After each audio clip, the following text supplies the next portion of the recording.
Kipr mezbonligida o'tgan shaxmat bo'yicha FIDEning 2026-yilgi nomzodlar turniri g'olibi xalqaro grossmeyster Javohir Sindorov bugun yurtimizda tantanali kutib olindi. Poytaxtimizning xalqaro aeroportida keng jamoatchilik katta xursandchilik bilan qahramon sportchimizga peshvoz chiqdi. Mamlakatimiz va xalqimizning chinakam faxriga aylangan ushbu sportchi davlatimiz rahbarining farmoni bilan mehnat shuhrati ordeni bilan taqdirlandi.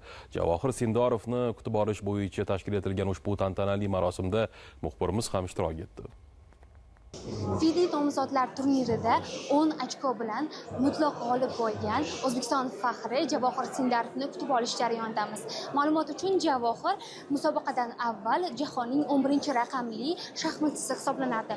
U musobaqa davomida 31 reyting ochkosi yig'ish orqali dunyoning 5-raqamli shaxmatchisiga aylandi. Bu muvaffaqiyatidan so'ng endi 2026-yil yakuniga shaxmat toji uchun Javohir hindistonlik shaxmatchi Domaraju Gukeshga qarshi dona suradi.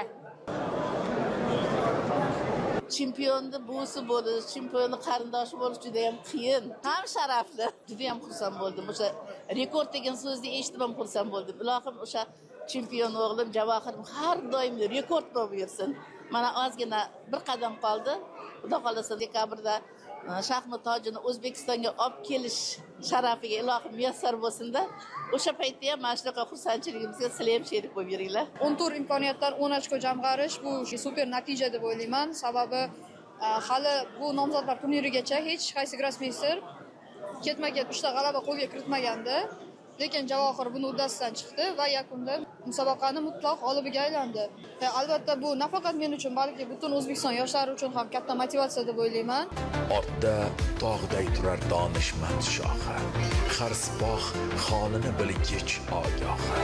Qo'llar yurt sarvari, davlat panohi, e'zoz u ardoqdan lol mast Javohir.